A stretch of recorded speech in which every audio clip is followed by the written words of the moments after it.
tutaendelea kuhakikisha vyombo vilivyopo chini ya mambo ya ndani vinahakikisha nchi yetu inakuwa salama, na pale tunapokuwa tuna matishio ya kiusalama, ni waombe wa Tanzania watuelewe.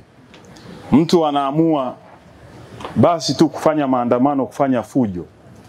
Jeshi la polisi haliwezi kukubali. Tuna suluhu kama hili, watu wanaendelea na shughuli za uzalishaji mali mtaani, alafu tunamruhusu mahabusu mmoja kwenda kusikiliza na mtaani huko kuleta fujo, maandamano ambayo hayana kibali, maandamano ambayo ushahidi upo wa wazi kwa kutishia kufanya fujo, kuvunja amani. Tuache kutumia huduma ya mahakama mtandao eti kwa sababu ya mtu mmoja. Hilo haliwezekani. Mheshimiwa Mwenyekiti, ni kama ambavyo umeona waheshimiwa wabunge, solution ya mahakama mtandao iko vizuri, na hatuwezi kuacha utaratibu wa namna hii tukaruhusu maandamano ambayo yanaenda kuharibu mali na kuhatarisha usalama wa Watanzania kwa sababu ya pressure ya watu wachache. Mimi niendelee kulielekeza jeshi la polisi kuendelea kusimamia sheria na kuhakikisha nchi yetu amani. Hata yule ambaye hataki amani, sisi tutamlazimisha kuhakikisha nchi yetu inakuwa amani na salama. Sheria huwa sio discriminatory. Tumekuwa tuna solution ya mahakama mtandao kama hivi. Inapotokea mtu yuko mahabusu au yuko ni mfungwa, sheria haitakiwi kudiscriminate kwamba mahabusu fulani au exempted kwenye huduma ya mahakama mtandao, aende kwenye ule utaratibu wa kawaida wa zamani. Na wakati teknolojia iliyopo haijalishi ni mfungwa wa aina gani, mwenye hadhi gani, teknolojia hii inaweza ikatoa huduma kwa mtu yeyote. Na sababu mojawapo ambazo zilipelekea kuwa na utaratibu wa huduma ya mahakama mtandao pia ni za kiusalama. Kama kuna matishio, kwa mfano wenzetu walikuwa wanasema kwenye maandamano wanaenda kukinukisha, na kwa sababu za kiusalama ikaonekana ni vizuri kesi ikasikilizwa kwa njia ya mahakama mtandao. Sasa kwa nini tuwe tuna double standard?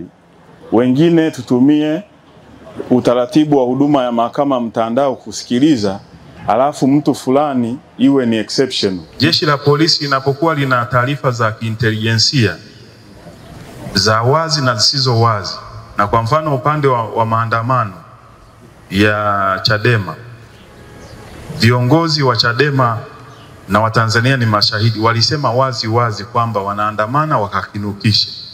Sasa jeshi la polisi linapokuwa na taarifa kama hizo za kiusalama, likashirikiana na muhimili wa mahakama kutoa haki ile ile lakini kwa kutumia teknolojia, tunaposema hapana mtaani, huyu mlengwa kwa vile anaweza akapata haki yake kwa kutumia huduma ya mahakama mtandao, tukazuia fujo mtaani. Mimi naomba Watanzania watuelewe, kwa sababu tunafanya haya kwa manufaa ya nchi yetu, na ni sehemu ya jukumu la jeshi la polisi kuhakikisha wanachukua hatua za kiusalama kuhakikisha raia na mali zetu wa Tanzania zinaendelea kuwa salama. Lakini jambo la pili, niliona mmoja ya viongozi akisema anahitaji special treatment anapoenda kumwona mahabusu. Hiyo nayo sio sawa. Zipo taratibu upande wa jeshi la magereza. Ndugu, rafiki, jamaa anapotaka kwenda kumwona ama mahabusu ama mfungwa, zipo taratibu ambazo zinasimamiwa. Kwa hiyo tukitaka tuwe tuna VIP treatment, na yenyewe inakuwa sio sawa, kwa sababu na yenyewe ni discriminatory. Jeshi la magereza upo utaratibu, mtu akienda kutaka kwenda kumwona mfungwa, taratibu ziko wazi, na mzisimamie ili isionekane kuna watu wenye hadhi fulani wanapendelewa na mnyonge labda anaonewa. Na ndio maana tukaweka taratibu ili kuhakikisha utaratibu unasimamiwa bila kujali status ya mtu yeyote. Kwa hiyo Kamishna Jenerali wa Magereza, muendelee kusimamia taratibu, mtende haki, na hivyo hivyo ndicho ninachomwagiza kamanda wa Jeshi la Polisi nchini IGP Wambura, kusimamia taratibu sheria ili kuondoa manunguniko yoyote kwa sababu ya preferential treatment. Na hii kazi hii tunayoifanya ni ya utu.